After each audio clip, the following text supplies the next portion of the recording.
یاد رکھیے گا ہمارے دین کے اندر ٹرائلز اینڈ ٹریبولیشنز، یہ جتنی بھی تکلیفیں ہیں اس کے ریزنز بیان کیے ہیں. ہم دیکھتے ہیں ہماری مشکلات بہت زیادہ ہیں. کافروں کی، ظالموں کی، ان کی زندگی بڑی چل میں. ہم کہتے ہیں یار یہ تو انجوائے کر رہے ہیں، they are having the time of their life. اب میں آپ کو بتاتا ہوں 3 پوائنٹس بتاتا ہوں مسلمانوں کے حوالے سے، اور 3 پوائنٹس بتاتا ہوں ڈس بلیورز کے حوالے سے. اللہ مسلمانوں کو تکلیفیں زیادہ کیوں دیتا ہے؟ 3 وجوہات ہیں. اور اللہ ہمارے مقابلے پہ کافروں پر زیادہ دنیاوی نعمتیں کیوں نچھاور کرتا ہے؟ 3 ریزنز ہیں. پہلا ریزن مسلمانوں کے حوالے سے ٹو ٹیسٹ آور فیتھ. احسب الناس ان یترکوا ان یقولوا آمنا وهم لا یفتنون. کیا لوگوں نے گمان کر لیا کہ وہ ایمان کا دعویٰ کریں گے ہم ان کو آزمائیں گے؟ نہیں، بڑی آزمائشیں آئیں گی. وَلَنَبْلُوَنَّكُمْ بِشَيْءٍ مِّنَ الْخَوْفِ وَالْجُوعِ وَنَقْصٍ مِّنَ الْأَمْوَالِ وَالْأَنفُسِ. مال کی کمی سے بھی ہم آزمائیں گے، تکلیفوں سے بھی، یعنی مشکلات سے، قتل و غارت، اس طرح کی سب چیزوں سے، موت سے ہم آزمائیں گے.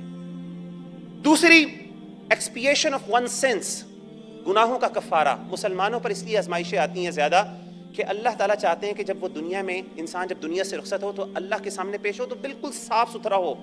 جس طریقے سے کلینزنگ، ابن تیمیہ کہتے ہیں جس طرح کلینزنگ ہوتی ہے نا، آپ نے جیسے آپ کو کھرچنا پڑتا ہے، obviously جتنا زیادہ داغ ہوں گے اتنا زیادہ آپ کو اس پہ ڈٹرجنٹ لگانا پڑے گا، زیادہ اس کو، یعنی ایون اگر آپ اس پہ زیادہ محنت کرنی پڑتی ہے. بالکل اسی طریقے سے گناہ زیادہ ہوتے ہیں، اللہ تعالیٰ اس کو اچھی طریقے سے ان مشکلات کی وجہ سے دھو ڈالتے ہیں، اور جب بندہ اللہ کے سامنے پیش ہوتا ہے تو بالکل ایسے جیسے اس کے اوپر کوئی بھی گناہ نہیں ہوتا.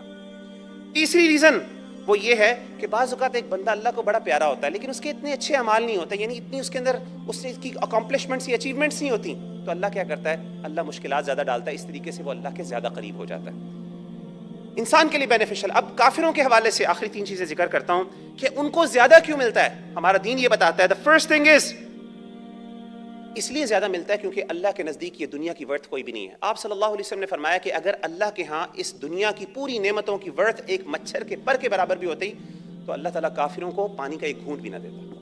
اللہ کہتے ہیں کیونکہ اللہ نے انصاف کرنا ہے نا، اسی لیے اللہ تعالیٰ ان کو دے دیتے ہیں. دنیا کی ورتھ لیس چیز ہے. دوسری چیز، to punish them and to make فتنہ فار دم. اللہ تعالیٰ اس دنیا کی لگژریز کو ان کے لیے فتنہ بناتے ہیں تاکہ وہ اور رسی دراز ہو، تاکہ وہ اور ظلم کریں، تاکہ اللہ کے ہاں ان کی سزا اس سے بھی زیادہ سخت ہو. ظاہر ہے جتنا ظلم ہوگا سزا اتنی، اللہ نے انصاف کرنا ہے.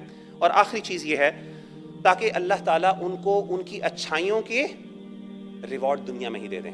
آپ کو پتہ ہے کہ اللہ تعالیٰ نے انصاف کرنا ہے، اور علماء بیان کرتے ہیں کہ اگر کوئی بندہ نیکی کرے، کوئی کافر یا ڈس بلیور نیکی کرتا ہے تو اللہ تعالیٰ کا، چونکہ اللہ نے انصاف کرنا، اس کا ریٹرن ضرور دینا ہے. تو ایسے بندے کو اللہ نے آخرت میں کوئی ریٹرن نہیں دینا کیونکہ اس کے لیے آخرت میں کچھ نہیں ہے. تو اللہ تعالیٰ کہتے ہیں ان کو ویلتھ دے دیتے ہیں، اللہ ان کو مال دے دیتے ہیں، اللہ ان کو یہ دیتے ہیں، وہ دیتے ہیں، تاکہ کیا ہو کہ وہ دنیا کے اندر ہی اپنے اعمال کوئی اچھے، اگر کیونکہ ظاہر ہے کچھ نیکیاں وہ بھی کر لیتے ہیں، کچھ وہ اللہ کی، یعنی جو معصوم یا پھر آپ سمجھ لیں مظلوم لوگ ہیں ان پر کچھ وہ بھی پیسے سپینڈ کر لیتے ہیں، تو ان کو کچھ نہ کچھ دنیا کے اندر ہی ریوارڈ مل جاتا ہے، لیکن آخرت میں ان کے لیے کچھ بھی نہیں ہے. تو آپ دیکھیں کہ مسلمان کے ساتھ مشکلات وہ اللہ کا احسان ہوتا ہے، اور کافر کے لیے جو اچھائیاں ہیں وہ اصل میں اللہ کی آزمائش ہوتی ہے.